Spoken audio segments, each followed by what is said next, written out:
Hello बच्चों। Good evening ma'am. Good evening.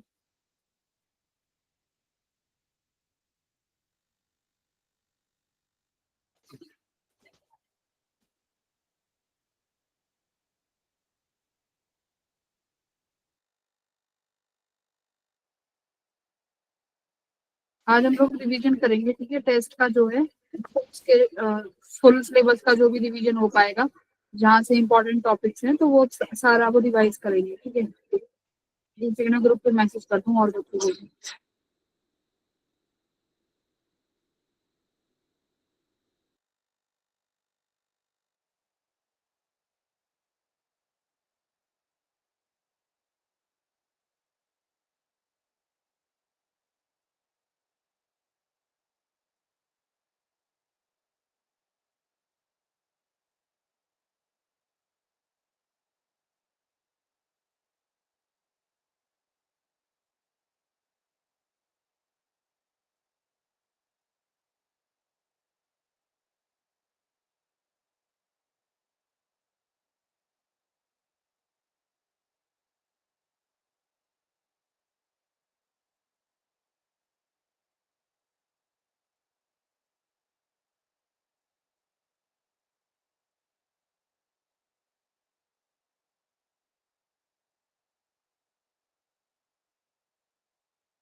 Good evening बच्चों।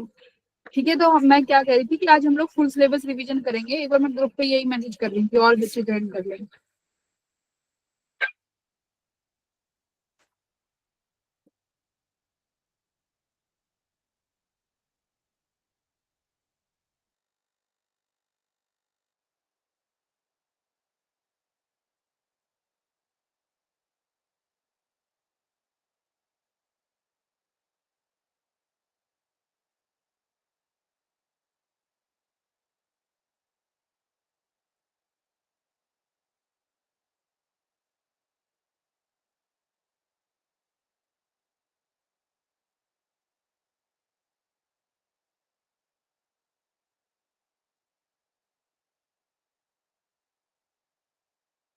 मैं ये बता देती हूँ कि जो कल का जो टेस्ट होगा ना, मेजर टेस्ट, उसमें कुछ टॉपिक कुछ चैप्टर्स ऐसे हैं जहां से वेटेज ज्यादा है, ठीक है। तो वो चैप्टर्स मैं बता रही हूँ, जैसे ग्रेविटेशन, क्योंकि 11th में तुम्हारे 3 ही चैप्टर्स हैं ना। एक ग्रेविटेशन है, एक क्या है, फ्लूइड मैकेनिक्स है ना। ये 2 चैप्टर है। तो सबसे ज्यादा वेटेज ग्रेविटेशन से है, तो ग्रेविटेशन को करके जरूर जाना, ठीक है। रिवीजन तो मैं हम क्लास में भी रिवाइज करेंगे। तो सबसे पहले ग्रेविटेशन रिवाइज करके जाना। फिर उसके बाद जो इम्पोर्टेंट टॉपिक्स हैं 12th क्लास के मैं बता रही हूँ। 12th क्लास से इलेक्ट्रोस्टैटिक्स का पोर्शन पढ़ लेना। इलेक्ट्रोस्टैटिक्स से काफी क्वेश्चंस हैं। और मूविंग चार्जेस एंड मैग्नेटिज्म देख लेना।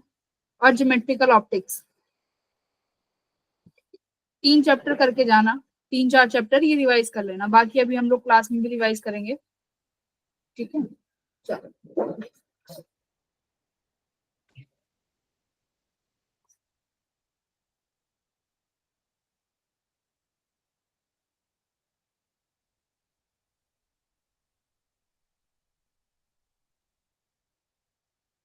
तो पहले ग्रेविटेशन से रिवाइज करेंगे, जहां से इंपॉर्टेंट जो टॉपिक्स हैं, ठीक है।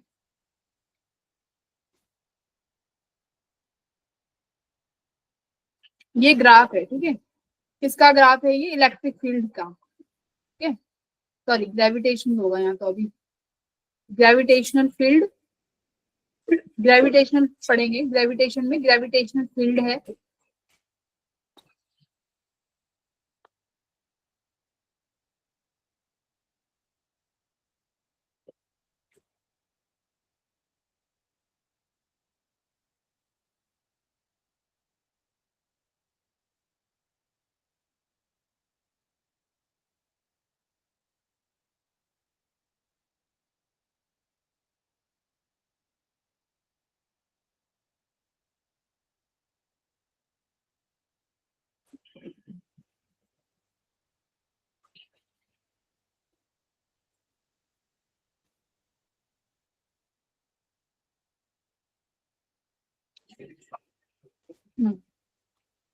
ग्रेविटेशनल फील्ड, देखो अब ग्रेविटेशनल फील्ड और आर के रिस्पेक्ट में ये ग्राफ है। तो जैसे सिमिलरली तुमने इलेक्ट्रिक फील्ड में पढ़ा है ना, किस किस के लिए पढ़ा है इलेक्ट्रिक फील्ड, हमने किस किस ऑब्जेक्ट्स के लिए निकाली थी।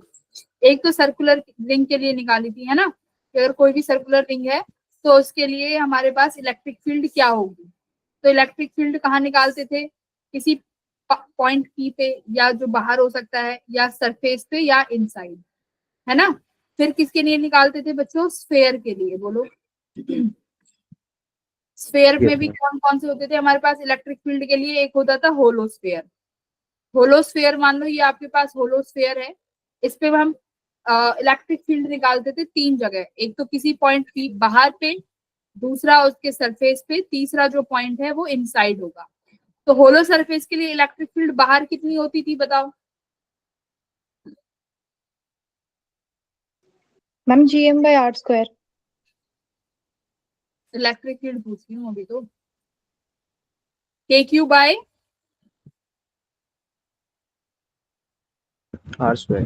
है ना, KQ/r², ठीक है।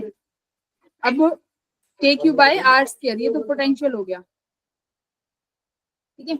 उसमें होता था KQ, एक और चार्ज होता था, दूसरे किसी चार्ज की वजह से निकालते थे कि यहाँ एक चार्ज है, इस चार्ज पर, इस पूरे होलोस्फेयर पे जिस पर कैपिटल चार्ज Q है, कितना हमारा इलेक्ट्रिक फील्ड जनरेट होगा। तो कितना होता था KQ/r²। फिर अगर हम लोग सरफेस पे आ जाते थे तो सरफेस वाली रेडियस यूज कर देते, है ना। अब होलो के लिए इलेक्ट्रिक फील्ड इनसाइड कितनी होती थी, इनसाइड जीरो होती थी, है ना, जीरो हो जाती थी। ठीक है, अब देखो ऐसे ही हमारे पास ग्रेविटेशनल है। ग्रेविटेशनल फील्ड होलोस्फीयर के लिए देखेंगे तो बाहर किसी भी पॉइंट पे कैसे वेरी करेगा तुम्हारा ग्रेविटेशनल फील्ड, -gm/x², ठीक है। ऑन सरफेस ये रेडियस किसके बराबर हो जाएगी, जितना तुम्हारा उस स्फीयर का रेडियस है। इनसाइड यहाँ पर भी ग्रेविटेशनल फील्ड क्या हो जाएगी, देखो इनसाइड जीरो हो गई, ठीक है। तो अभी अगर तुमसे कहे कि होलोस्फीयर का ग्राफ बनाओ, तो होलोस्फीयर का ग्राफ कैसे बनाएंगे हम लोग, देखो इस तरीके से, ये क्या है, नेगेटिव है तो नीचे ग्राफ ड्रॉ होगा। तो ये आर क्या है, उस स्फीयर का रेडियस। तो स्फीयर के अंदर क्या है ग्रेविटेशनल फील्ड,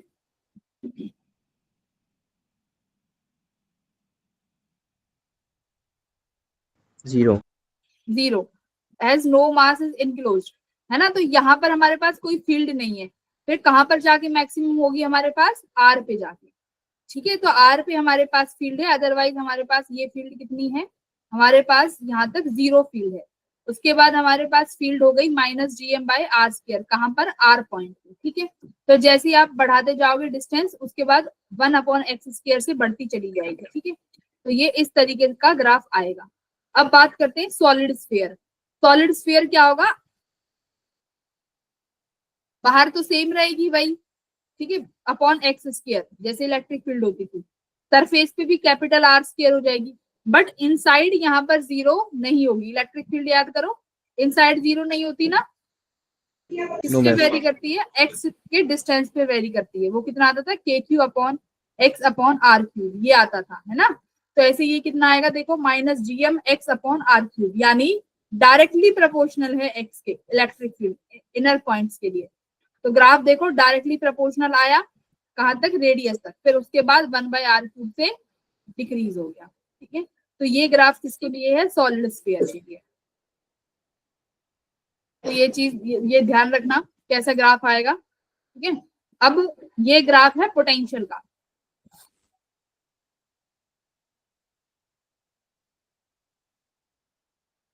ग्रेविटेशनल पोटेंशियल। ये पोटेंशियल्स के ग्राफ है। पोटेंशियल के ग्राफ देखो कैसे आएंगे, होलोस्फीयर की वजह से। अब होलोस्फीयर है, पोटेंशियल क्या रहता है, मैंने तुम्हें बताया था कि देखो पोटेंशियल क्या होता है, अगर आप यहाँ पर उसका पोटेंशियल कुछ मान लो इस पॉइंट पी पे, अगर इस पूरे स्फीयर के पास अगर चार्ज क्यू है, पी पॉइंट पे पोटेंशियल कितना रहता था, अगर मैं मानू इसकी सेंटर से दूरी स्मॉल आर है, क्या होता था, K/Q/r, है ना, स्मॉल आर। जब मैं यहाँ पर पहुंच जाती थी, मान लो इसका यहाँ से यहाँ तक जो डिस्टेंस है वो R है, तो यहाँ पर कितना वो होता था potential, Q by capital R, है ना, के क्यू बाय कैपिटल आर। अब मैं तुमसे पूछती थी कि इनसाइड के किसी पॉइंट पे बताओ, 1 के लिए, सेंटर पे बताओ 2 पे, बिल्कुल एज पे बताओ 3 पे, तो इनसाइड कितना पोटेंशियल होता था? Ma'am KQ by R। Solid sphere के लिए पोटेंशियल जीरो नहीं होगा, याद रखना। इलेक्ट्रिक फील्ड जीरो हो जाएगा होलोस्फीयर में, होलोस्फीयर में इलेक्ट्रिक फील्ड जीरो हो जाएगा, बट पोटेंशियल वही रहेगा जो सरफेस पे है। तो सरफेस वाला पोटेंशियल बच्चों रहेगा। तो सरफेस का पोटेंशियल के कैपिटल क्यू बाय आर, तो वही रहा। सिमिलरली यहाँ पर देखो, आउटसाइड पॉइंट के लिए यहाँ पर हमारे पास के की जगह रिप्लेस हो जाता है जी, क्यू की जगह रिप्लेस हो जाता है मास, है ना। ग्रेविटेशनल फील्ड में पता ही होगा कांस्टेंट जी है, और चार्ज की जगह हमारे पास मास आ जाता है, और ये आर सेम वही रहेगा। तो देखो आउटर पॉइंट्स के लिए minus G M by R, है ना। सरफेस पे वही आर, इनर पॉइंट पे क्या रहा, जो कि तुम्हारे सरफेस पे रहा। तो पोटेंशियल का ग्राफ देखो, कांस्टेंट रहा सरफेस के अंदर से लेके, सेंटर से लेके सरफेस तक। तो ये सेंटर है, ओ पॉइंट, ये सेंटर है ना, ओरिजिन।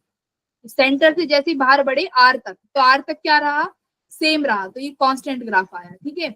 उसके बाद क्या हो गया, डिक्रीज हो रहे हैं, शुरू हो गया, मतलब अगर नेगेटिव में लेके देखें तो इंक्रीज होगा। तो ये इस तरीके से आ जाएगा। सिमिलरली सॉलिड स्फीयर, तो सॉलिड स्फीयर का इनसाइड के लिए इस टर्म पे वेरी करता है सेम। तो ये देखो 1 अपॉन, ये डायरेक्टली प्रोपोर्शनल है आर स्क्वायर के। तो ग्राफ कैसे बढ़ेगा, देखो आर वो वाला जिसको हाइपरबोल वो बोलते हैं, पैराबोलिक, है ना। तो ये ऐसे बढ़ेगा ग्राफ। फिर उसके बाद ये आर इक्वल्स टू आर पे ये वाले पॉइंट्स 1 बाई आर फॉलो करेगा, तभी 1 बाई आर से डिके होगा। तो ये ग्राफ है तुम्हारे सॉलिड, होलोस्फीयर और सॉलिड स्फीयर के ग्रेविटेशनल पोटेंशियल, ठीक है। तो ग्राफ बहुत इंपॉर्टेंट है, याद रखना। एक बार देख लो दोबारा से क्या बनाए, ठीक है। आगे बढ़ू, अब Yes, देखते हैं। देखो अर्थ का, अर्थ तुम्हें बताया ग्रेविटी की वैल्यू कॉमन हम लोग 9.8 मीटर पर सेकंड लेके चलते हैं, 9.8 है, 9.8 है, बट ये ग्रेविटी की वैल्यू ना अकॉर्डिंग टू हाइट क्या करती है, अकॉर्डिंग टू हाइट बच्चों वेरी करती है, अकॉर्डिंग टू हाइट वेरी करेगी, ठीक है। अकॉर्डिंग टू हाइट वेरी करेगी। अब वेरी कैसे करेगी, देखो अब मान लो अगर अर्थ की सरफेस से ऊपर जा रहे हैं, अर्थ की ग्रेविटी की वैल्यू क्या होती है, G M by R square. देखो ये फॉर्मूला है ग्रेविटेशनल, उसका ग्रेविटी का क्या फॉर्मूला है, G mass of earth upon radius of earth इसका स्क्वायर, ये फॉर्मूला है ग्रेविटेशन का।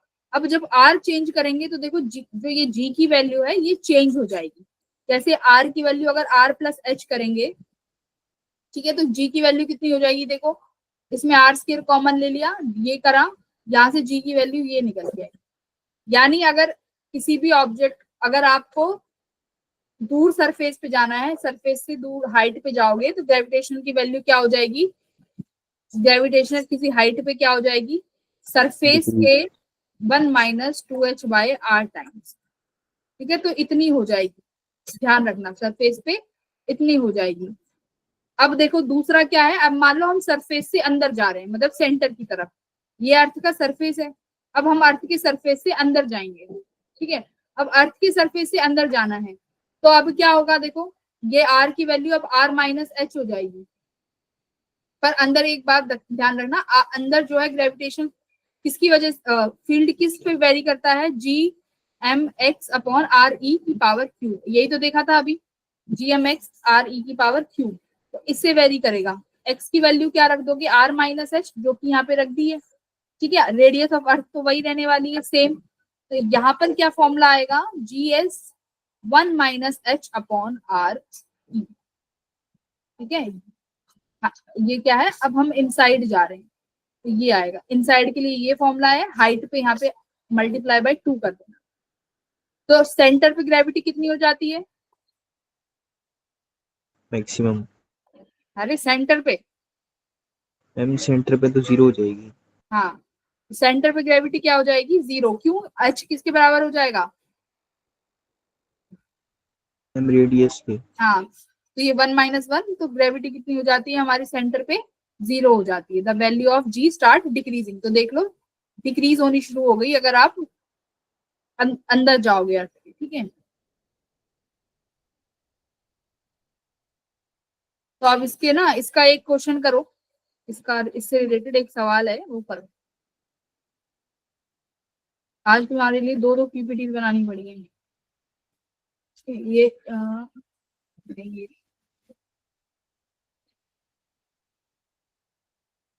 ये वाला भी नहीं है।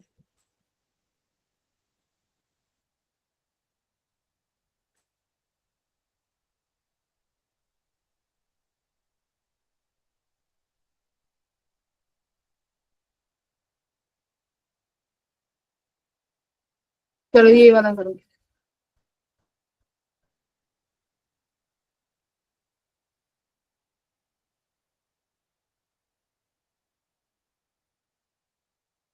याद रखना हम मास को क्या लिख सकते हैं, डेंसिटी की टर्म्स में और वॉल्यूम की टर्म्स में लिख सकते हैं, ठीक है। तो वो एक चीज देखना, डेंसिटी होता है मास अपॉन वॉल्यूम, तो मास तुम्हारा हो जाएगा डेंसिटी इंटू वॉल्यूम। तो उसी चीज को यहाँ पे यूज करके मुझे इसका फाइनल आंसर बताओ जल्दी।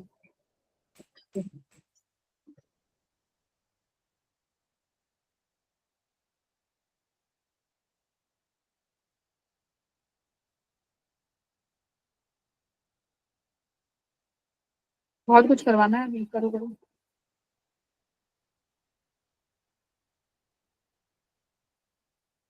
तो क्या क्या चीजें गिवन है देखते हैं। रेडियाई ऑफ टू प्लैनेट, दो प्लैनेट है, तो आर ए और आर बी। एक का रेडियस आर है, एक का रेडियस आपके पास 4r है। इसकी डेंसिटी रो है, इसकी डेंसिटी रो बाई 3 है बच्चों। पूछा है ratio of acceleration due to gravity at their surfaces. तो ग्रेविटी का फॉर्मूला हमारे पास क्या है, G M upon R square. अब देखो हम किसी भी प्लेनेट के लिए लगा सकते हैं। अगर ए प्लेनेट का लगाना है तो G M A R A square ये यूज करेंगे, है ना। अब मास कैसे निकालें, देखो कैसे लिखेंगे, G is equal to R A square, mass को लिखेंगे वॉल्यूम, क्या लिखेंगे डेंसिटी, तो डेंसिटी कितनी है रो। अब वॉल्यूम क्या लिखेंगे बच्चों, 4/3 पाई आर ए क्यूब। तो देखो इस टर्म में आ गया। अब ऐसे ही ग्रेविटी बी का लिख सकते हैं कि बी के पास कितनी ग्रेविटी होगी, कैसे G upon R B square into B के पास कितनी ग्रेविटी है देखो रो बाई 3, तो कितना लिखा rho by 3 into 4/3 pi upon R B का क्यूब। तो अभी आप इसको डिवाइड कर दें, है ना, तो आंसर आ जाएगा ना 4/3 4/3, ये तो कट जाएंगे, यस मैम। डेंसिटी कट गई, जी की वैल्यू कट गई। अब ये देखो आर ए क्यूब है तो यहाँ सिर्फ एक आर बचेगा, यहाँ पे भी सिर्फ एक आर बचेगा। तो R A upon R B के टर्म्स, अच्छा सॉरी रेडियस, ये 4r है इसकी रेडियस बी की, तो ये 4r बी का क्यूब कर लेना।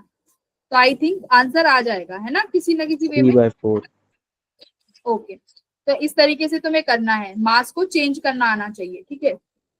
अब ये देखो एस्केप वेलोसिटी का क्वेश्चन है, तो एस्केप वेलोसिटी का फॉर्मूला क्या होता है बताओ जरा। Ma'am √2gr। √2g, यार ये जो मैं करा रही हूँ ना आज, ये जो फॉर्मूले रिवाइज करा रही हूँ, ये कल के एग्जाम में ये फॉर्मूले तुम्हें हेल्प करेंगे। तो जो भी आज पढ़ाया जा रहा है आंखें खोल के और बाद में भी अपना ये रिवाइज करके जाना है ये फॉर्मूलेज, ठीक है। तो एस के वेलोसिटी का फॉर्मूला क्या है, √2gm अपॉन आर स्क्वायर और आर, मैम आर। हाँ। तो अभी करो आगे क्वेश्चन, क्या प्लैनेट है, एस्केप वेलोसिटी क्या होती है, the minimum velocity required to escape gravitational field, है ना, कि हम ग्रेविटेशनल फील्ड को एस्केप करके जाने के लिए कितनी हमें वेलोसिटी चाहिए। तो दो प्लैनेट है, ए प्लैनेट है एक प्लैनेट बी है, दोनों प्लैनेट्स की एस्केप वेलोसिटी आपको दी हुई है 1:2 में। Escape velocity of A, escape velocity of B given है 1:2। अब रेडियाई का रेशियो भी गिवन है, radii of A upon radii of B बच्चों 1/3। अब क्या बोला है, then the ratio of acceleration due to gravity of planet A to the planet B. चलो जी निकालना है, कैसे निकालेंगे बोलो।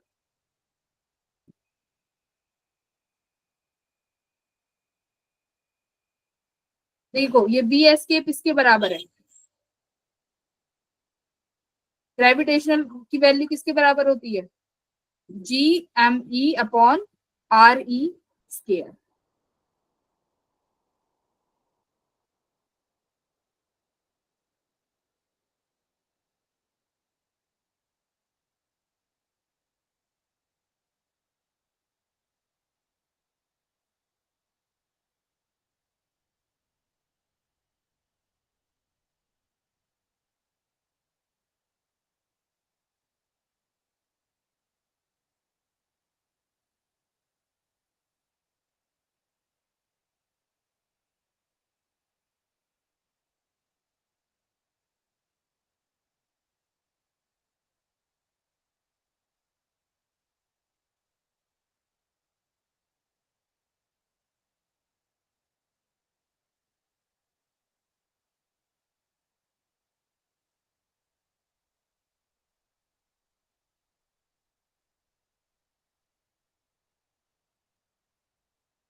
तो दोनों ऐसे करो ना, ये रूट हटा दो, डिवाइड कर लो, बी एस्केप, अब B escape of A, B escape of B, root हटा दो, इसको स्क्वायर ले लो, तो इधर से क्या बचेगा, two G M upon R, अब फिर दूसरी वाली का two G M upon R, two से टू कैंसिल हो गया, ठीक है, दोनों का रेडियस का रेशो आ जाएगा, वहां से तुम्हें मास के रेशोज भी मिल जाएंगे, मास का रेशो निकलेगा, है ना। फिर मास के रेशो से क्या निकाल सकते हो, फिर तो तुम्हारे पास सबके रेशो हो जाएंगे, तो जीई आराम से आ जाएगा, समझा। क्या यस मैम। करना है, मास के रेशो निकाल लो, बी एस्केप से आपके पास आर की वैल्यू है, बी एस्केप है, तो दोनों के बीच में मास का रेशो आ जाएगा, फिर इसके बाद जीई और जी जो दूसरा वाला प्लैनेट है, दोनों के ग्रेविटेशनल को रेशो ले लेना, तो मास का भी रेशो है, रेडियस का भी है, तो आराम से आ जाएगा, हो जाएंगे ऐसे को। यस ठीक मैम। है, आगे बढ़ते हैं, कर लेना सॉल्व, ठीक है, बहुत कुछ आना है। अब देखो एक बात, अब थोड़ा सा इस पे आ जाते हैं, स्ट्रेस और स्ट्रेन वाले क्वेश्चन पे। स्ट्रेस क्या होता है, स्ट्रेस, स्ट्रेस और स्ट्रेन कोई बताएगा, स्ट्रेस एंड स्ट्रेन क्या होगा,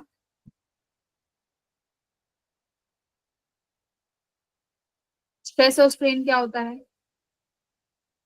मैम किसी एरिया पे लगने वाला फोर्स।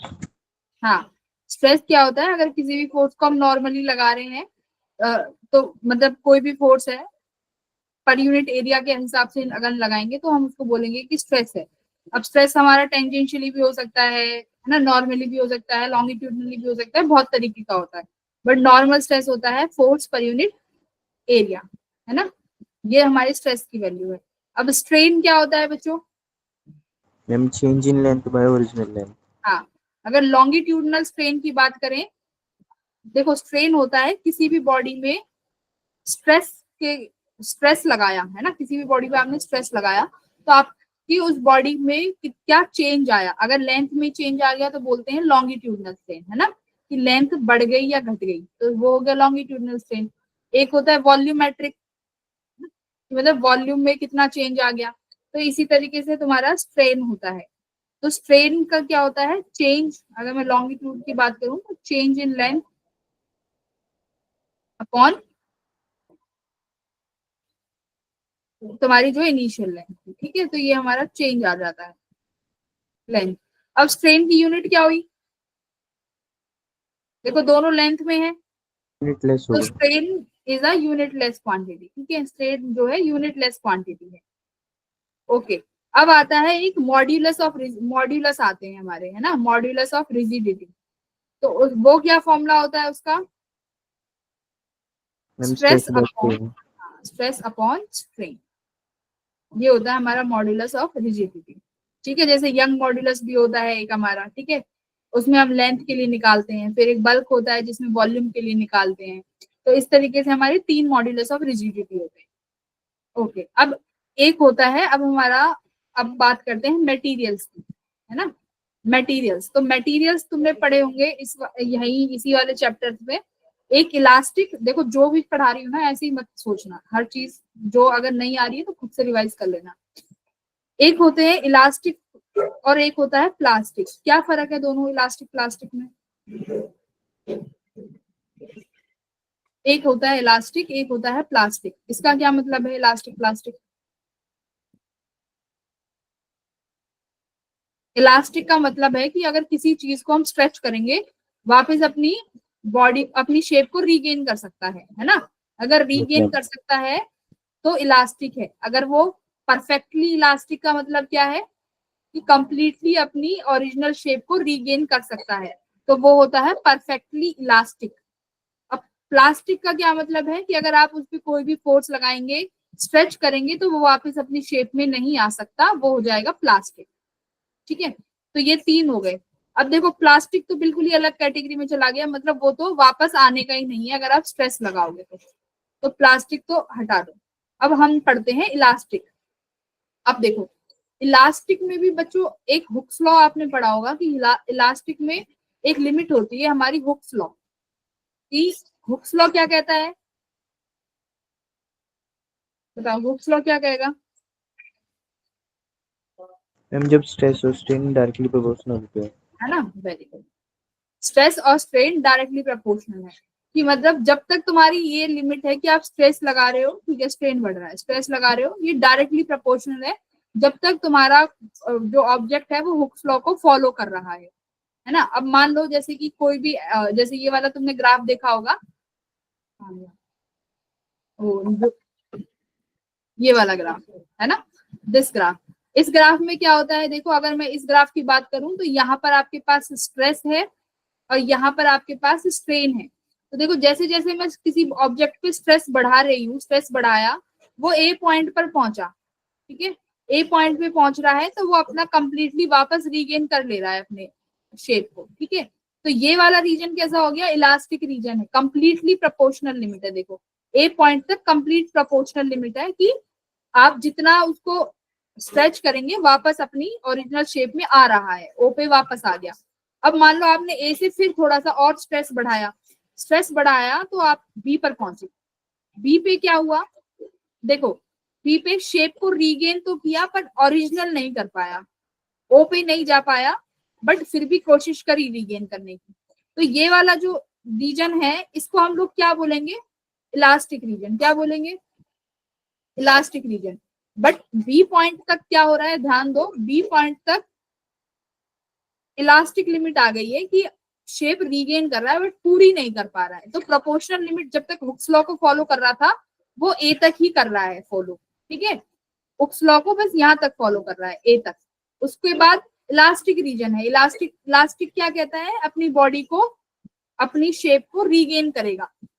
तो कितनी रीगेन करेगा वो नहीं पता, परफेक्टली इलास्टिक पूरी करेगा। तो यहाँ तक पूरा परफेक्टली है, बट ठीक है, यहाँ तक इलास्टिक लिमिट अभी चल रही है। उसके बाद क्या होगा? आप जैसे जैसे स्ट्रेन बढ़ाते जाओगे, बढ़ाते गए, देखो ध्यान से देखना, स्ट्रेस बढ़ाया, ठीक है, फिर और स्ट्रेस बढ़ाया, डी पॉइंट पर पहुंचे। अब डी पॉइंट पे क्या हो गया? ब्रेकिंग स्ट्रेस आ गया। ब्रेकिंग स्ट्रेस क्या होता है? ब्रेकिंग पॉइंट ये ऐसा पॉइंट है कि आप आपकी जो ऑब्जेक्ट है वो क्या कर जाएगा? फ्लो करने लगेगा, है ना, फ्लो हो जाता है ऑब्जेक्ट। तो ब्रेकिंग स्ट्रेस ऐसा होता है कि आपका ऑब्जेक्ट जो है फ्लो होने लग गया। अब एक चीज देखो, डी और ई पॉइंट जरा ध्यान से देखो, टूटा नहीं है अभी भी, डी पॉइंट पे फ्लो कर जाएगा ऑब्जेक्ट। डी और ई, डी पॉइंट पे इतनी स्ट्रेस दे दी कि ऑब्जेक्ट फ्लो कर रहा है। ई पॉइंट वो है कि यहाँ पर आपका ऑब्जेक्ट टूट गया, मतलब फ्रैक्चर हो गया, बीच में से टूट गया। अब मुझे एक चीज बताओ, अगर डी और ई के बीच का डिस्टेंस अगर लार्ज है, इसका मतलब क्या है? ऑब्जेक्ट कैसा होगा? डक्टाइल। हाँ, जो पढ़ा है ना कि गोल्ड होता है, आप उसके 1 ग्राम गोल्ड से 1 किलोमीटर तक की वायर बना सकते हैं, है ना? 1 ग्राम। तो वो कौन से ऑब्जेक्ट्स के लिए हो सकता है? जो ऑब्जेक्ट डक्टाइल हो, है ना, मतलब कि आप उनको स्ट्रेस देते जा रहे हो पर वो फिर भी टूट नहीं रहे हैं, वो फ्लो हो रहे हैं ऑब्जेक्ट्स, वो ऑब्जेक्ट फ्लो हो रहा है बट टूट नहीं रहा। तो ऐसे जैसे गोल्ड का एग्जांपल हो गया, तो इसीलिए गोल्ड क्या है? डक्टाइल है। तो डक्टाइल में पता चल गया डक्टाइल कौन से होंगे? डक्टाइल्स में डी यानी ब्रेकिंग स्ट्रेस, ध्यान से सुनो, ब्रेकिंग स्ट्रेस और फ्रैक्चर पॉइंट का डिस्टेंस बहुत ज्यादा होगा। ठीक है, अब दूसरा होता है ब्रिटल। डक्टाइल तो समझ में आ गया, डिस्टेंस ज्यादा। ब्रिटल क्या होगा, जैसे यहाँ पे ब्रिटल में देखो ये तुम्हारा पॉइंट ये बिल्कुल छोटा सा ही है, जैसे ही तुम्हारा वो ब्रेकिंग पॉइंट आया तुम्हारी वायर क्या हो जाएगी, फ्रैक्चर हो जाएगी।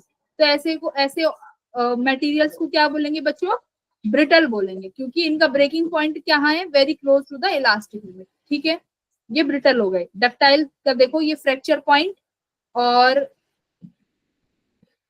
ब्रेकिंग स्ट्रेस का डिस्टेंस बहुत ज्यादा है, तो ये डक्टाइल हो गए। देखो ग्राफ आ सकता है और ये पूछ लेंगे, मतलब जेई मेंस के लिए भी बता रही हूँ, ये चीजें बहुत इंपॉर्टेंट है।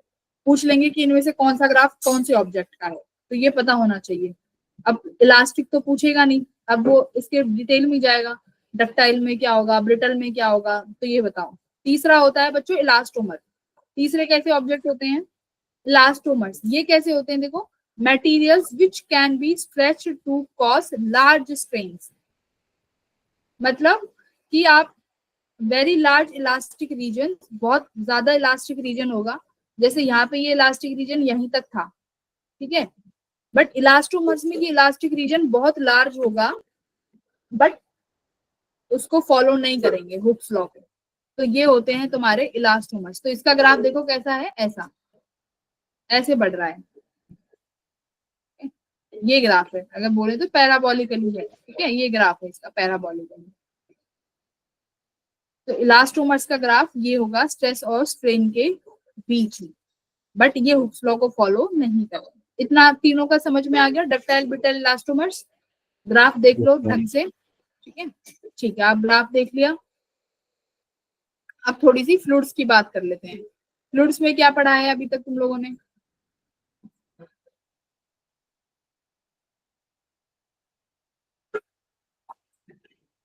बताओ। अच्छा, एब्सोल्यूट अगर मैं सरफेस प्रेशर की बात करूं तो एटमॉस्फेरिक प्रेशर कितना होता है, मैम रो जी एच। हाँ। और अगर मान लो मुझे एच हाइट अंदर जाना है किसी भी उसके डेप्थ के, तब कितना होगा,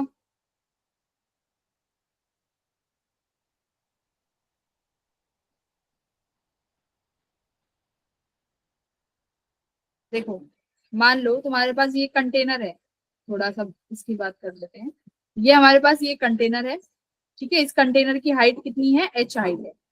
तो यहाँ पर सरफेस पे कितना प्रेशर होगा, एटमॉस्फेरिक प्रेशर, बोलो सरफेस पे कितना प्रेशर होगा, एटमॉस्फेरिक, जिसे हम बोलते हैं पीएटीएम, राइट। अगर मुझे ए इस पॉइंट का प्रेशर चाहिए कि इस ए पॉइंट पर कितना प्रेशर होगा, तो कैसे लिखेंगे ए पॉइंट का प्रेशर, बताओ। ई atmospheric pressure plus rho G H.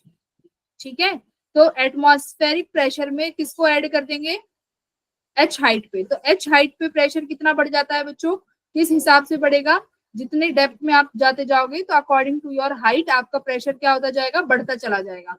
तो एटमॉस्फेरिक प्रेशर में रो जी एच ऐड कर देंगे। अब मुझे बताओ रो क्या होगा, व्हाट इज रो,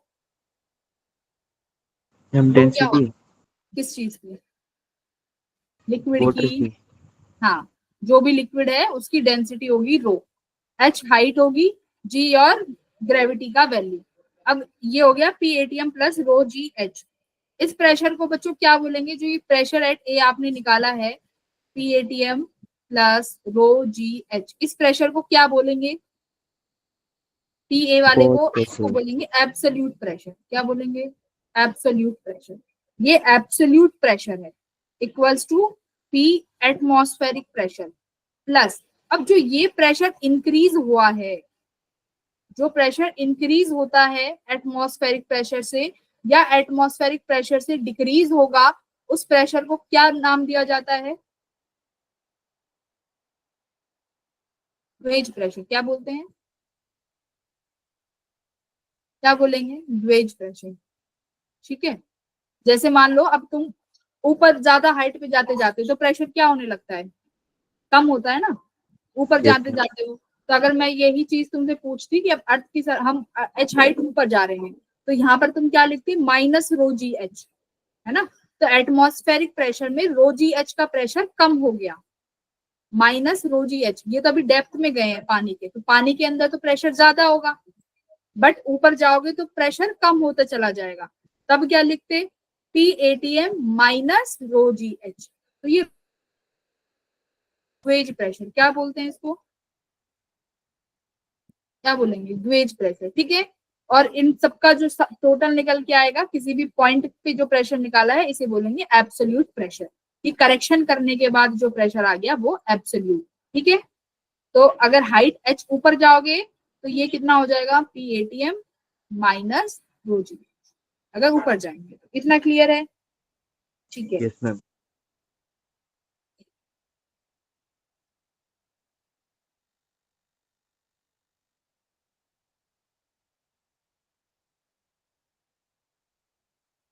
एक सेकंड मुझे देखने दो, अभी थोड़ा सा इंटरव्यू के कराऊंगी क्वेश्चन,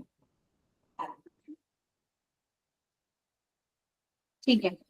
अब आ जाओ इस पे, मोशन ऑफ सैटेलाइट, ठीक है। मोशन ऑफ सैटेलाइट का थोड़ा सा देख लेते हैं। मोशन ऑफ सैटेलाइट, इसमें मुझे बताओ कैसे ऑब्जेक्ट, जब भी तुम्हारा सैटेलाइट रिवॉल्व करता है, देखो यहाँ से पढ़ना शुरू करो, यहाँ से पढ़ेंगे। During the motion of satellite, ठीक है, ये सैटेलाइट के मोशन की बात हो रही है।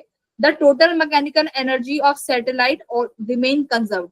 मतलब जब तुम्हारा सैटेलाइट किसी भी ऑर्बिट में, मतलब जब कोई भी सैटेलाइट जब मोशन करेगा, तो उसकी टोटल एनर्जी, याद रखना, सैटेलाइट की क्या रहने वाली है, कंजर्व।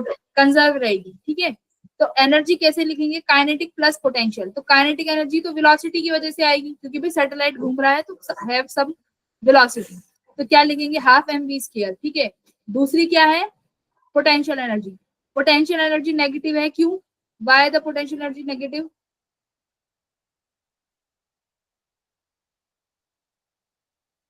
ये शायद मैंने तुम्हें पहले भी बताया है, नहीं ये दूसरी क्लास में कराया था, ठीक है। तो ये पोटेंशियल एनर्जी नेगेटिव का मतलब कौन सा फोर्स दिखाता है, नेगेटिव है तो मैम वो centripetal attraction, force. Force of attraction है ना, positive negative potential energy.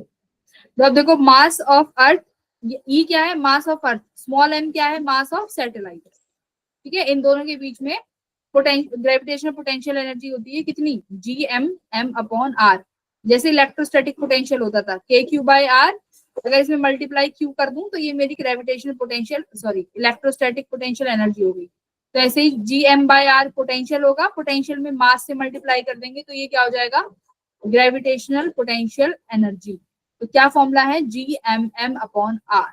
Are one क्या है बच्चों,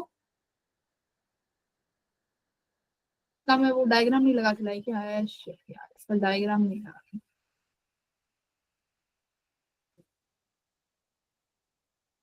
तो ये क्या बता रहा है, ये ग्रेविटेशनल पोटेंशियल एनर्जी, ये कंजर्वेशन बता रहा है। कि मान लो ये पूछ लेगा कि अभी तो सैटेलाइट यहाँ था, अगर सैटेलाइट की अगर अब अभी हम थोड़ी सी ऐसे डिस्टेंस बढ़ा देते हैं, मान लो ऐसे है कुछ, सैटेलाइट ऐसे रिवॉल्व कर रहा है ना, इस तरीके से। तो अगर मान लो ये बोल देंगे कि अभी सैटेलाइट ए पॉइंट पे है, अब सैटेलाइट बी पॉइंट पे हो गया, तो ए पॉइंट पे जब था तो तुम्हें कोई वेलोसिटी दे दी, ठीक है, और रेडियस दे दिया कि यहाँ से यहाँ तक रेडियस r1 है और ए पॉइंट पे वेलोसिटी v1 है। अब b के लिए रेडियस कितना हो गया, r2, और यहाँ पर वेलोसिटी क्या हो जाएगा, v2। तो तब इस तरीके के क्वेश्चन आएंगे तो क्या यूज करोगे, एनर्जी कंजर्वेशन, क्या यूज करेंगे, एनर्जी कंजर्वेशन यूज करेंगे, ठीक है। ए और बी पॉइंट अलग अलग हो गए ना, ये पॉइंट और ये पॉइंट अलग अलग हो गए, तो ऐसे ऐसे रिवॉल्व करेगा तुम्हारा सैटेलाइट, है ना, एक ही पॉइंट के अबाउट रिवॉल्व करता रहेगा। तो ये सब पॉइंट्स में क्या क्या फॉलो करेगा, एनर्जी कंजर्वेशन। तो एनर्जी कंजर्वेशन के अकॉर्डिंग हम लोगों को ऐसे क्वेश्चन सॉल्व करने हैं, ध्यान दो, ये फॉर्मूला है ना।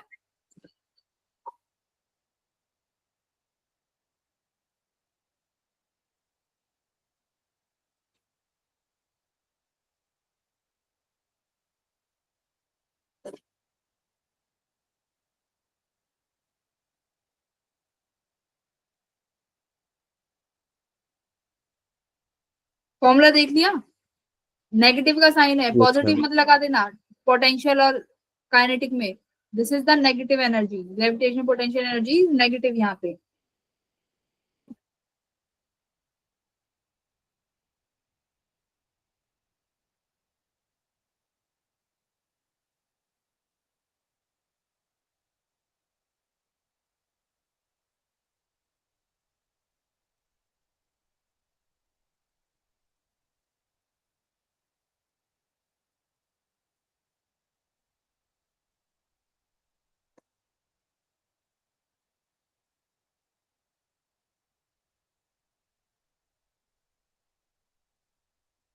रुको एक सेकेंड।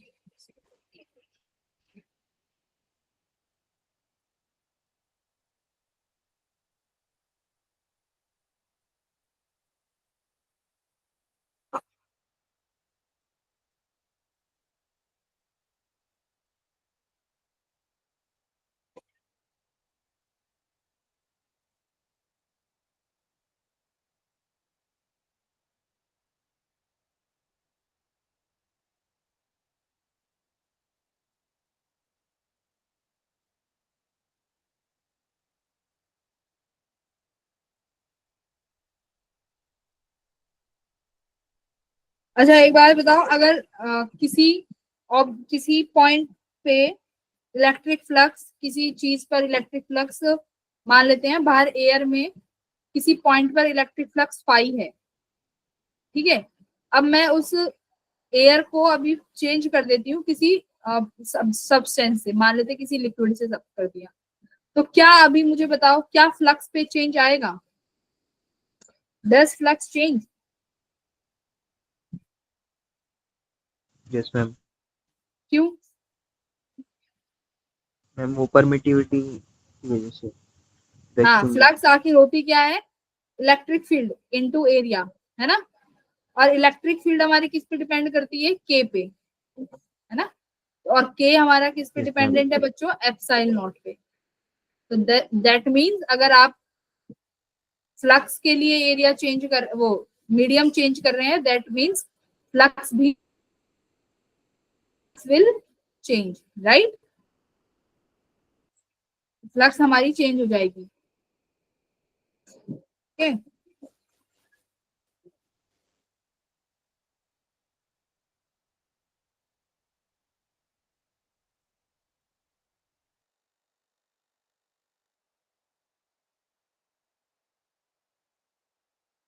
बच्चों आरएमएस वैल्यू क्या होती है? बोलो।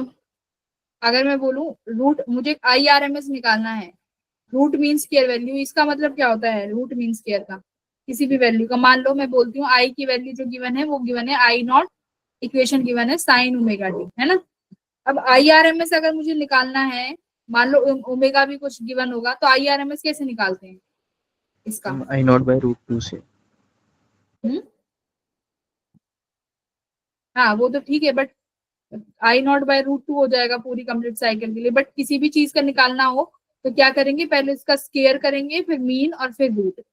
ये होगी तुम्हारी Yes, root mean ma'am. Square value. मान लो अगर मैं बोलती हूँ किसी भी वी का रूट मीन स्केयर करो, तो कैसे करेंगे? पहले वी का स्केयर किया, फिर इसका मीन कर देंगे और फिर इसका रूट कर देंगे। तो ये इस तरीके से तुम कोई भी चीज का RMS वैल्यू निकाल सकते हो।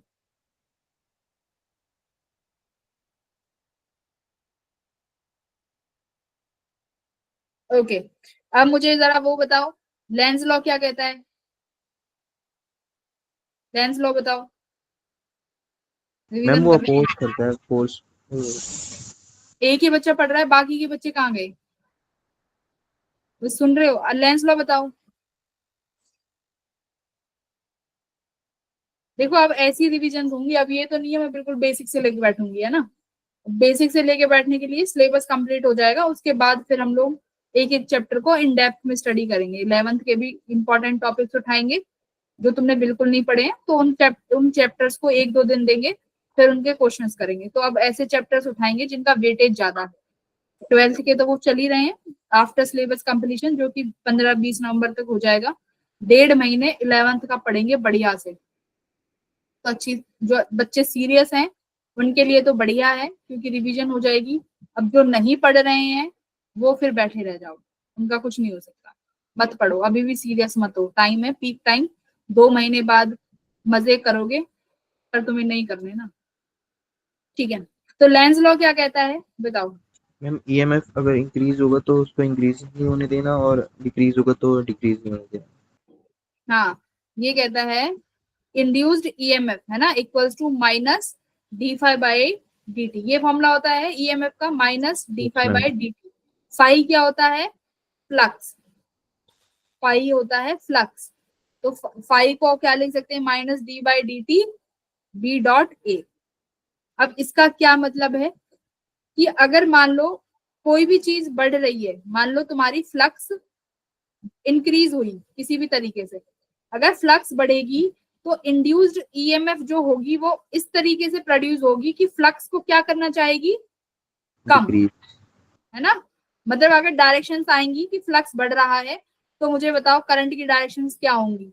वो मैंने तुम्हें क्वेश्चंस कराए हुए हैं बहुत सारे, कर लोगे ना clockwise anti clockwise. Yes ma'am. कि अगर फ्लक्स जो है किसी भी सर्कुलर में, मैं बताती हूँ कि मान लो आपके पास ये सर्कुलर कॉइल है, सपोज करो ये सर्कुलर कॉइल है, और मैंने क्या करा, टाइम के साथ साथ इसका मैग्नेटिक फील्ड बढ़ा दिया किसी भी तरीके से, ठीक है। अब मुझे बताओ मैग्नेटिक फील्ड बढ़ा दिया, मैग्नेटिक फील्ड था इस तरीके से, ठीक है, डॉट, डॉट मतलब, डॉट का मतलब क्या होता है, आउट या इन, मैम आउट होगा। आउटवर्ड्स है ना, डॉट इज आउटवर्ड्स। तो अभी ये एक सर्कुलर कॉइल है जो कि मैग्नेटिक फील्ड के अंदर रखी है। अब मैंने मैग्नेटिक फील्ड बढ़ा दी।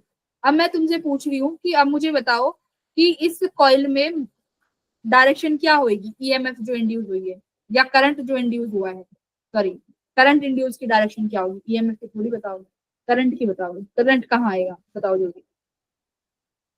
क्लॉकवाइज। तो मैग्नेटिक फील्ड बढ़ रही है और हम क्या चाहेंगे, मैग्नेटिक फील्ड को कम करना चाहेंगे, तो करंट किस तरीके से बढ़ेगा, इस डायरेक्शन में। अब इसको कौन से डायरेक्शन बोलेंगे, क्लॉकवाइज है ना। तो किस डायरेक्शन में आएगी, आई की वैल्यू बच्चों क्लॉकवाइज डायरेक्शन में। क्यों, क्योंकि अब अगर मैग्नेटिक फील्ड निकालोगे तो मैग्नेटिक फील्ड कहाँ आ रहा है, इनवर्ड्स, ठीक है। तो अब इसने मैग्नेटिक फील्ड के अपोजिट काम किया है। और अगर मैं यही कहती कि अगर अब मैं मैग्नेटिक फील्ड को घटा रही हूँ, अब क्या कर रहे हैं, मैग्नेटिक फील्ड को घटा दिया, अब करंट क्या हो जाएगा, इसको सपोर्ट करेगा। तो सपोर्ट करने के लिए इसकी वजह से करंट, मैग्नेटिक फील्ड कहाँ आनी चाहिए, बाहर, तो सपोर्ट के लिए एंटी क्लॉकवाइज करंट हो जाएगा, ठीक है। तो ये था हमारा Lenz law.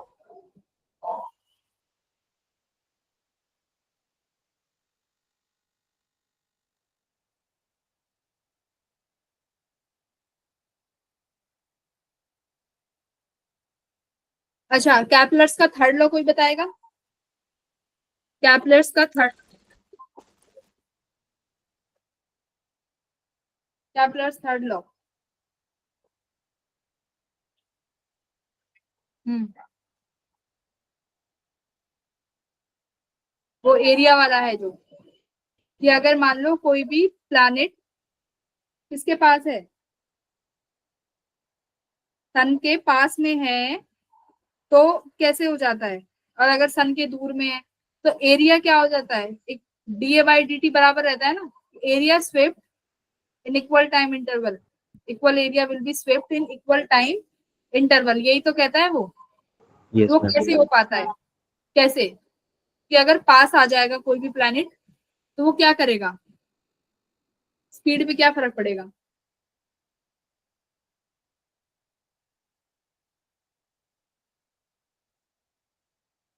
Ma'am laws of area पूछ रहे हो। हाँ, जो कैपलर्स का थर्ड लॉ है,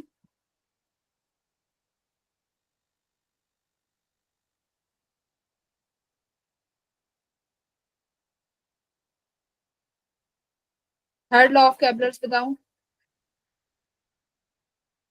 मैम वो d A by d t equals to angular momentum upon 2m। जैसे ये सन है ना, और हमारे प्लैनेट इस तरीके से रिवॉल्व कर रहे हैं। अच्छा, ये तो गलत ही बना दिया प्लैनेट,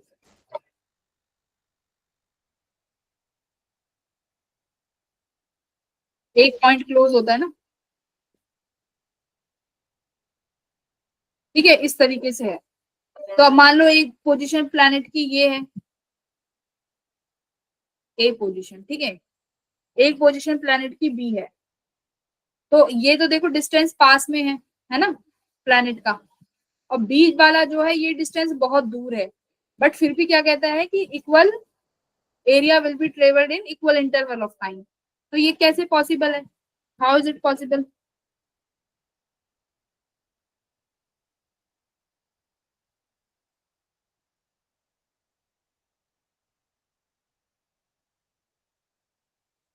बताओ, थर्ड लॉ बताओ।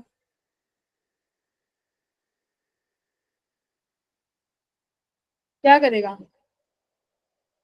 तो मतलब जब भी कोई भी प्लेनेट जब सन के पास आ जाएगा ना, तो उसकी स्पीड क्या हो जाएगी, बढ़ जाएगी, ठीक है। तो अगर कोई भी प्लेनेट सन के पास है तो उसकी स्पीड बढ़ गई, अगर वो सन के दूर चला गया तो उसकी स्पीड क्या हो गई, उसकी स्पीड कम हो जाएगी, ठीक है।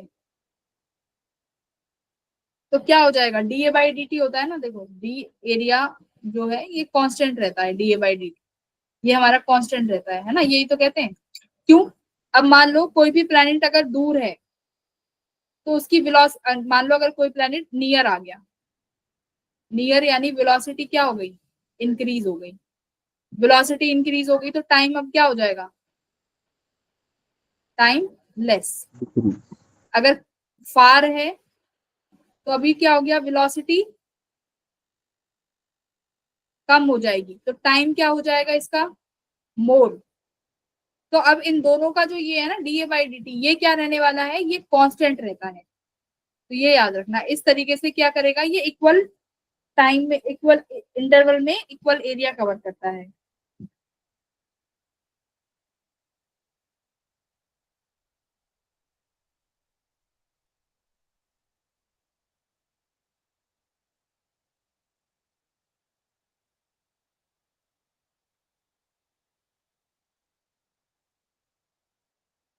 तो प्लैनेट जितना दूर है उतना ज्यादा समय लेगा, क्योंकि वेलोसिटी कम हो जाएगी, ठीक है।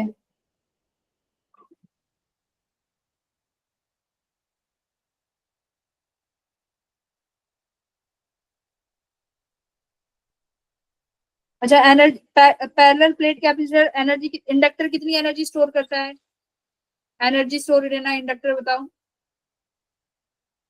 Formula revise, energy stored in inductor, half C V, inductor है ये, हाफ एल आई स्क्वायर। हाँ।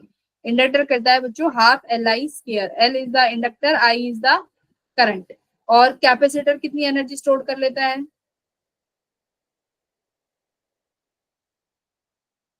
Energy stored half C V square से भी होती है ना, क्यू क्यू, और क्या होती है By half. 2C. Q square by two C. हाँ, तो आप इनके अल्टरनेटिव भी लिख सकते हो चेंज करके। अच्छा, अब एनर्जी डेंसिटी कितनी होती है किसी भी प्लेट कैपेसिटर की, energy density, X I will not square. Very good, energy density कितनी होती है, energy density of parallel plate capacitor, फॉर्मूले में याद होनी चाहिए, कितना, 1/2 एप्सिलॉन नॉट ई स्क्वायर, है ना, yes ma'am. 1/2 epsilon not E square.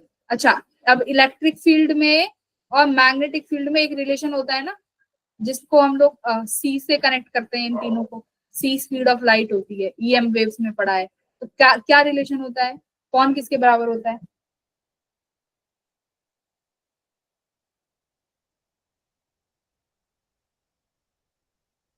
C is equal to root E upon V. हम्म,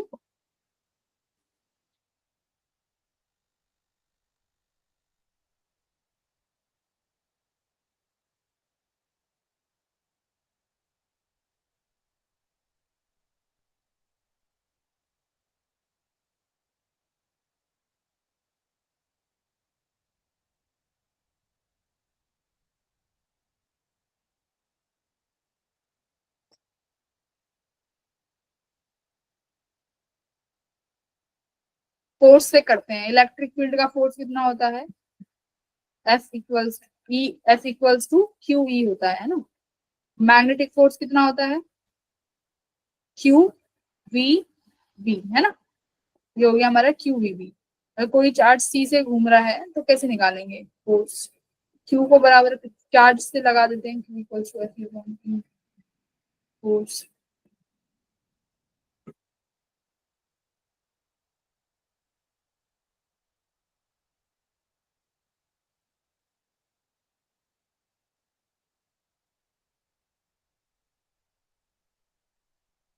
और क्या पढ़ें?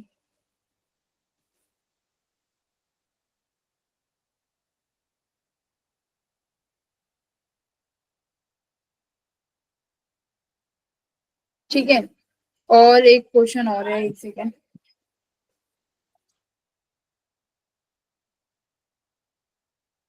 मैम फ्लूइड का रिवीजन करा दो। फ्लूइड्स का? हाँ, फ्लूइड्स अब Yes, की ma'am. बार असाइनमेंट में हम लोग फ्लूइड्स लेंगे, ठीक है, तब उसमें हम लोग करेंगे उसका अभी हम लोग कल की प्रिपरेशन कर लो, उसके बाद हम लोग कर लेंगे। एक सेकंड रुको।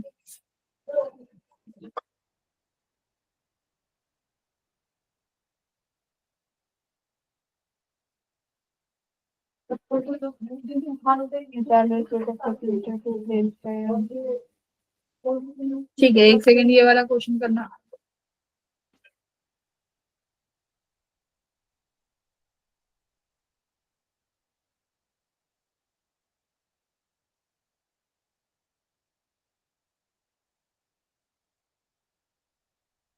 बच्चों ये वाला क्वेश्चन करना।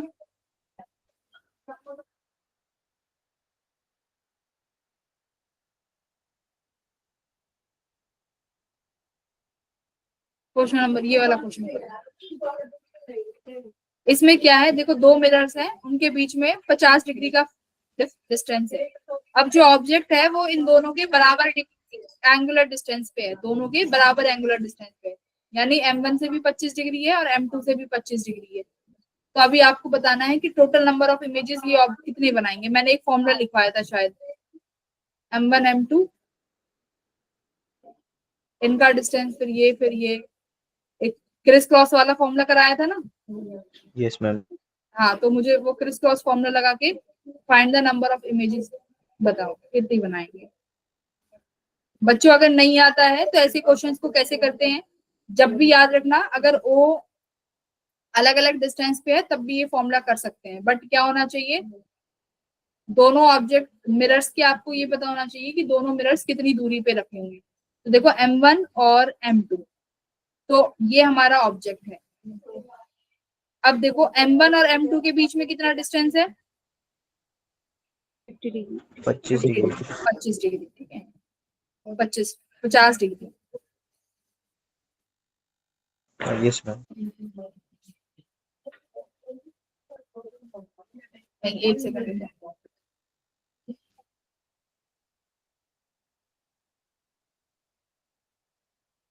तो देखो ऐसे क्वेश्चंस में क्या करते हैं कि जो इमेज बनती है ना वो बिल्कुल बराबर डिस्टेंस में बनती है। जैसे अगर मैं प्लेन मिरर की बात करूं, प्लेन मिरर में अगर ये ऑब्जेक्ट यहाँ है 2 मीटर की दूरी पे, तो इसकी इमेज कितनी दूरी पे बनेगी, 2 मीटर की दूरी पे बनेगी ना, इक्वल डिस्टेंस पे इमेज बनती है। तो सिमिलरली ऐसे समझो, यहाँ से एंगुलर डिस्टेंस में भी ये रूल फॉलो होगा। अगर तुम्हारा मिरर M2 M1 यहाँ है और ऑब्जेक्ट यहाँ रखा हुआ है इस मिरर से 25 डिग्री पे, ठीक है, तो अब इस ऑब्जेक्ट की जो तुम्हारा मिरर M1 जो इमेज बनाएगा ना, इतने डिग्री पे ही बनाएगा, यानी यहाँ इमेज कितने डिग्री पे बनेगी, 25 डिग्री पे, ठीक है। सिमिलरली ऐसे ही M2 जब इसकी इमेज बनाएगा तो कितने डिग्री पे बनाएगा, 25 डिग्री पे, यानी जितनी इनसे क्या है डिस्टेंस है। तो M1 की पहली इमेज जो यहाँ बनी ये भी कितने डिग्री में बनी, 25 डिग्री पे, ठीक है। तो ये तो पहली इमेज हो गई। तो पहली इमेज बच्चों उतनी ही डिग्री एंगुलर डिस्टेंस पे बनेगी जितने एंगुलर डिस्टेंस पर क्या है ऑब्जेक्ट, ध्यान रखना। तो इमेज 1 कितने डिस्टेंस पे बनेगी, जितने डिस्टेंस पे ऑब्जेक्ट है, यानी देखो 25 डिग्री, M2 से ऑब्जेक्ट कितनी दूरी पे है, 25 पे ही है ना। Yes ma'am. तो सबसे तो फर्स्ट इमेज का क्या रहेगा कि फर्स्ट इमेज ऐसे बनेगी जितना ऑब्जेक्ट जिस मिरर से जितनी एंगुलर डिस्टेंस पे है, अगर 30 पे होता तो 30 लिखते, अगर एक 20 पे होता तो एक 20 लिखते। तो ये तुमने लिख दिया। अब इमेज 2 के लिए क्या करें, तो अब इसके लिए क्या करेंगे, अब देखो, अब लिखेंगे इन दोनों मिरर्स के बीच का डिस्टेंस, M1 और M2 के बीच का डिस्टेंस, जो कि 50 डिग्री है। तो अब यहाँ पर जो दूसरी इमेज बनी 25 + 50 कितनी, 75 डिग्री। दूसरी इमेज बनी 25 + 50 75 डिग्री, ठीक है। अब फिर कितना हो गया, M1 और M2 के बीच का डिस्टेंस 50 डिग्री। तो ये कितना बना, देखो क्रॉस में मल्टीप्लाई करना है, 75 और 50 कितना हो गया, 125। 125। ठीक है। अब तो ये दोनों बराबर चल रहे हैं तो तुम कैसे भी कर सकते हो, बट ये हमेशा याद रखना क्रॉस में करने हैं। तो ये हो गया 100, ये भी 25 हो गया। अब कब तक ये प्रोसेस चलानी है, जब तक 180 नहीं आ जाता। तो अब 50 ऐड करते जाओ, 125 + 50 कितना हो गया, 175। 175 यहाँ बनेगा। तो टोटल इमेज कितनी बन गई, देखो 1 2 3 4 5 6 7 8, तो टोटल इमेज होगी 8। ठीक है। अब ये क्वेश्चन मान लो ऐसे होता, M1 यहाँ है, ये एक ऑब्जेक्ट है और ये दूसरा मिरर है, ठीक है? ये दूसरा मिरर यहाँ है, M2 ऑब्जेक्ट है। ये होता कि ये ऑब्जेक्ट यहाँ से तो 30 डिग्री पे है और यहाँ से ये ऑब्जेक्ट मान लो 40 डिग्री पे है। तब कैसे करते, देखो M1 लिखते, M2 लिखते। M1 से ऑब्जेक्ट कितनी दूरी पे है, पहली इमेज, M1 से ऑब्जेक्ट कितनी दूरी पे है, 30 डिग्री। 30 डिग्री। तो पहली इमेज M1 30 डिग्री पे बनाएगा और M2 पहली इमेज कितने डिग्री पे बनाएगा, 40 डिग्री। 40 डिग्री। तो जितना एंगुलर डिस्टेंस होगा वो पहली इमेज मिल जाएगी तुम्हें ऑब्जेक्ट की। तो M1 से ऑब्जेक्ट अगर 30 डिग्री पे है तो लिख दो 30 डिग्री, M2 से ऑब्जेक्ट 40 डिग्री पे है तो लिख दो 40 डिग्री। ये पहली इमेज है। दूसरी इमेज के लिए फिर अब दोनों मिरर्स के बीच का एंगल कितना है, 70 डिग्री। 70 डिग्री। तो अब यहाँ पे 40 + 70 करो, कितना आया, 10 120, 10 11 110, 110 110 आया। अब ये कितना आया, 7 8 9 10, 7 8 9 10 11 7 8 9 10 110, सॉरी 100 100। तो अभी फिर से 70 ऐड करेंगे। अब याद रखो क्रॉस मल्टीप्लाई चलाएंगे, तो ये 170 हो गया और ये 180। 180, खत्म। अब इससे आगे नहीं बढ़ाने। तो टोटल इमेज कितनी बन गई, यहाँ पर 6 बनी। तो अब यहाँ से तुम और डिटेल में भी बता सकते हो। मान लो क्वेश्चन पूछेगा M1 की दूसरी इमेज कितने डिग्री पे बनेगी, तो यू नो कितने डिग्री पे बन रही है, 110 डिग्री पे। M2 की लास्ट इमेज कितने डिग्री पे बनी है, 180 डिग्री, तो 180 डिग्री।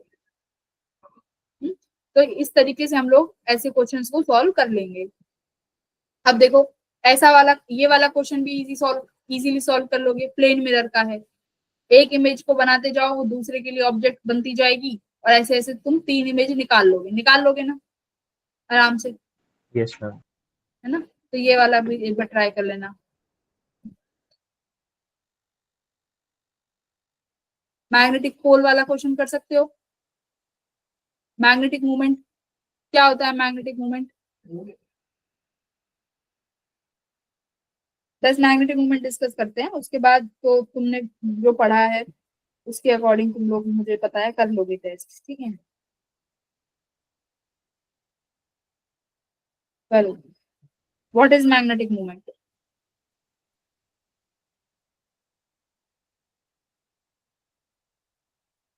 डाइपोल मूवमेंट क्या होता था, डाइपोल मूवमेंट से कनेक्ट कर लिया करो बच्चों। डाइपोल मूवमेंट क्या होता था, जो दो चार्जेस हो तो एक चार्ज और अरेंजमेंट है, डिस्टेंस, बिल्कुल तो एक अरेंजमेंट को डाइपोल बोलते हैं। ऐसी मैग्नेटिक मूवमेंट, ऐसे ही हो गया मैग्नेटिक मूवमेंट। क्या, मान लो ये एक मैग्नेट है, नॉर्थ पोल होता है, एक साउथ पोल होता है ना। अब इन पोल की जो स्ट्रेंथ है, इसको बोलेंगे कि ये नॉर्थ पोल जो है, इस पोल का स्ट्रेंथ कितना है, ठीक है। वो पोल स्ट्रेंथ होगी, जैसे यहाँ पे स्मॉल है तो यहाँ पर ये पोल स्ट्रेंथ है इनटू इन दोनों पोल्स के बीच की दूरी, ठीक है। ये क्या दे देगा तुम्हें, मैग्नेटिक मूवमेंट। क्या मिल जाएगा यहाँ से, मैग्नेटिक मूवमेंट, यानी पोल स्ट्रेंथ इनटू डिस्टेंस। अब क्या सवाल है, देखो एक मैग्नेटिक निडल है जिसकी लेंथ 2L है, मैग्नेटिक मोमेंट m है, पोल स्ट्रेंथ स्मॉल m है, ठीक है। ब्रोक कर दिया दो पीसेस में, यानी एक ये था जिसकी इसके पास ये स्ट्रेंथ थी, डिस्टेंस थी 2l, मतलब पहले जो मैग्नेटिक मोमेंट था बच्चों वो कितना था, m इंटू 2l, ठीक है, ये था m इंटू 2l। अब क्या किया, इसको बच्चों दो पार्ट्स में डिवाइड कर दिया बीच में से। तो आपको बताना है क्या ये मैग्नेटिक मोमेंट क्या होगी और पोल स्ट्रेंथ क्या होगा, क्या पोल स्ट्रेंथ घटेगी या मैग्नेटिक मोमेंट घटेगा, क्या होगा, सोच के बताओ। आज का लास्ट क्वेश्चन है।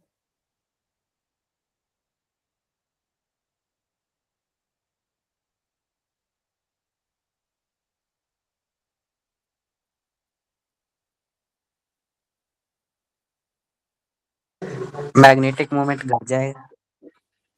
मैग्नेटिक मोमेंट घटेगा, यस मैम।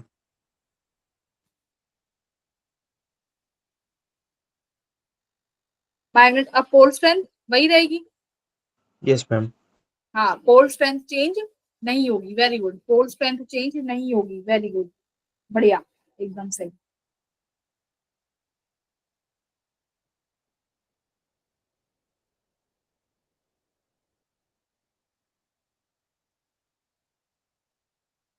और मैग्नेटिक मूवमेंट कितना हो जाएगा, लेंथ कम हो जाएगी ना फिर, पहले m12 था अब ml हो गया, तो ये कितना कितने टाइम्स कम हो गया, आधे बाय टाइम्स, है ना, बाय 2। तो क्या आंसर है इसका proper, 3 option, m/2 pole strength will remain same. अगर दो मैग्नेट्स को अगर कनेक्ट कर दें, फिर मान लो दो मैग्नेट्स हैं,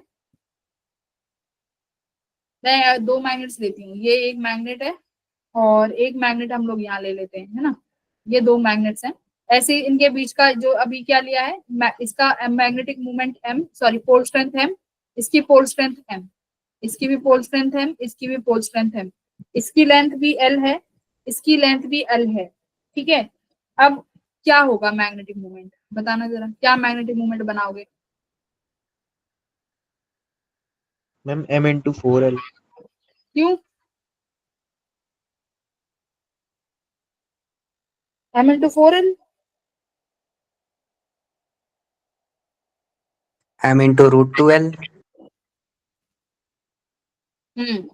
अब पोल स्ट्रेंथ निकालनी है तो कैसे निकालेंगे भाई, सबका मैग्नेटिक मूवमेंट तो m है, अब हमें चाहिए डिस्टेंस, पोल स्ट्रेंथ तो m है ही है, हमें डिस्टेंस चाहिए। अब तो डिस्टेंस के लिए देखो हम रिजल्टेंट निकाल लेंगे, तो इनका डिस्टेंस कितना हो जाएगा, √2l, है ना। अब ऐसे ही मान लो तुम्हें दो ऐसे भी बना के दे सकते हैं कि एक पोल ये एक हमारे पास ऐसे है, किसी भी शेप में दे सकते हैं, मान लो ऐसे कनेक्ट करके दे दिया, है ना। अब बता दो ये इसका m है, ये इसका m है, ये इसका m, ये इसका m, अब इनका रिजल्टेंट क्या रहेगा, तो इस तरीके से तुम्हें मिल सकता है। तो ठीक है, तो अभी एक बार रिवाइज कर लेना, क्या रिवाइज करना है, मॉड्यूलस ऑफ इलास्टिसिटी के फॉर्मूले देख लेना, स्ट्रेस स्ट्रेन के फॉर्मूले देख लेना, फॉर्मूले पढ़ लेना, फॉर्मूले तो तुम्हें पता ही होना चाहिए, 3 चैप्टर है 11th के, तो फॉर्मूले बिना पढ़े तो जाना ही मत, ठीक है, फॉर्मूला तो पढ़ के जाना, कैपेसिटर में एनर्जी स्टोर का फॉर्मूला पढ़ के जाना, हीट लॉस का फॉर्मूला पढ़ के जाना, ये सब पढ़ के जाना भाई। और ये ध्यान रखना कि जो तुम्हें टेस्ट में मिल रहा है वही तुम्हें जेई मेंस में मिलेगा, वही जेई मेंस में आएगा। अगर अभी से प्रिपेयर हो जाओगे तो जनवरी में डरोगे नहीं, ठीक है। Yes ma'am. बाकी 1.5 महीने हैं, अच्छे से रिवाइज करेंगे। ओके एवरीवन, देन रिवाइज करो बैठ के जाके, चलो, ऑल द बेस्ट एवरीवन।